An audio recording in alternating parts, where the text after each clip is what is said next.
I wanted to start just by asking kind of how it was you got involved with this project, Ballerina. I'm assuming you've obviously seen all the John Wick movies kind of before this, but were you like a big fan of the franchise leading up to this? And like Yeah, back when the first one came out in 2014, I think it was, like, did you ever think there was going to be a day when you're going to be in a John Wick movie like this?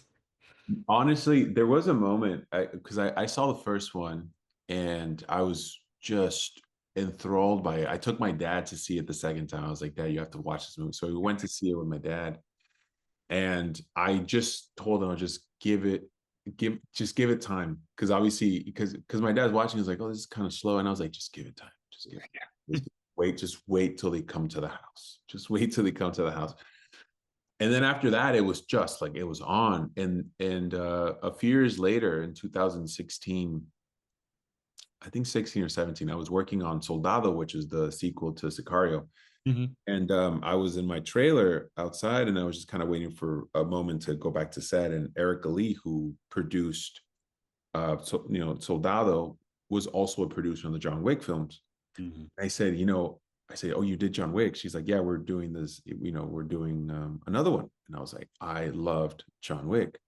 And she was like, you want to be in the second one? I think it was the second one or the third one they were making. She said, do you want to be in one? I was like, yes, I would love to be in one. And it never worked out because, I'm sure didn't fit, and, circumstances weren't right. And so at a certain point, I thought, oh man, I might be in a John Wick film. But obviously that didn't happen. I stopped thinking about it. Then I watched John Wick 4, and I was like, man, they've really kind of, stepped it up a notch. And it wasn't until, like, I don't know, I think it might have been April. No, sorry, maybe like February or January of 2024 Okay. that I get the phone call from my agent. They're like, hey, Ballerina, what do you think? And I was like, you want to take a meeting? And I was like, yeah. Big. Yeah, it was an easy, like, just meeting. And then during the meeting, I thought it was going to be a meeting where I was going to sort of have to hear the character and then put a tape or anything. And it was no, it was like, we've seen some of your work, and, we like when you punch other people, and I feel bad when you get punched. That was their thing. And I was like, so do you want to come and play? And I was like, yes. Yeah. Yeah. Big, yeah. Yeah, big. Like, I was like, I don't even care how big the role is. I was like, I'm in. Oh, yeah, for sure. That's awesome. I love that. And I wanted to ask what it was kind of like working with this franchise creator, Chad Zaleski, too, and also the director of the movie, Len Wiseman, because I know there were some reshoots that happened and that you kind of came on later in it. So what was kind of that first meeting like with each of them, and what did kind of Chad and Len both bring to the table? I mean, I think for purposes of feeling of this space of, we're gonna make you look good with the skills that you already have, because you're only gonna get like 4 weeks of full training. Chad Stahelski, I just kind of felt like, okay, great. Like, I've seen all of his work in the John Wick franchises and even some of the other films that he's done, that I felt very comfortable to know that I'm going to come in to just be a student and just to learn whatever they're able to teach me, Hmm.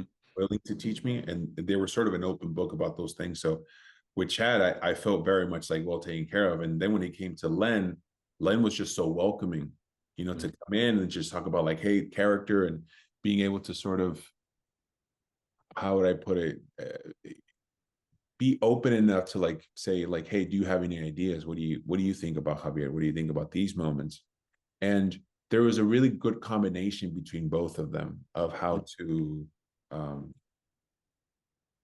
it's a great balance. When you're coming into a film like that, it didn't really feel like reshoots, if I'm honest with you. It felt like it was just, because that's the thing that even Lynn had said, was this was already in the script. It wasn't so much like they were adding stuff to it. It was like, no, we already had this. We just hadn't shot it yet. So, and because we hadn't shot it yet, we hadn't cast it yet. So it Sure. wasn't so much an element of, oh, we need to make it better. It was more so like, oh, we already have this. Now we need to shoot it. Hmm. Sure. No, that makes total sense. And the stunts and the training is something I'm dying to ask you about too, just because, I mean, it's a John Wick movie. Everything that happens is crazy.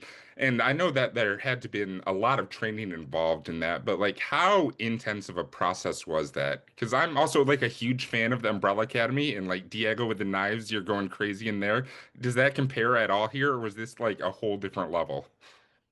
It was a different level. I want to say, with Umbrella, I had years, and it was sort of a because I did do choreo and some martial arts growing up as a child, but there was a sort of reintroduction of it all and how much I loved most of these martial arts. Well, not most of them, all of them. I felt myself coming back to something that I grew up with as a child, and so all that preparation for the years that I was training for Umbrella really added to the short amount of time I had to practice for Ballerina.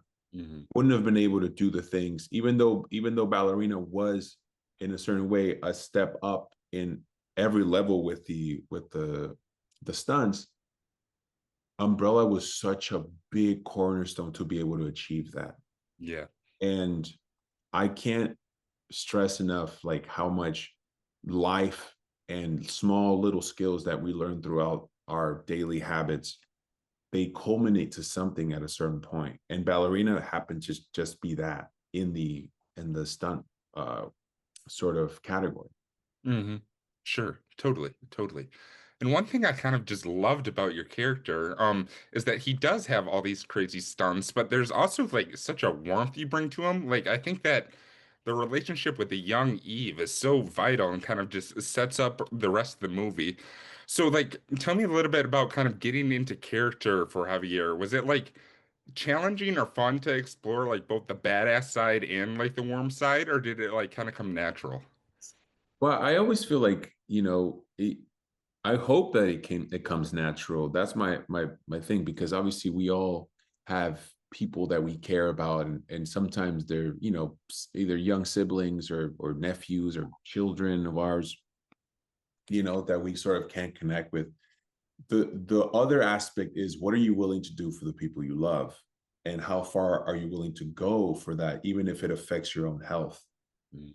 And to be able to have that be, I felt like the warmth came easy because I have that. What was something that I had to work on was, what am I willing to put ahead of myself?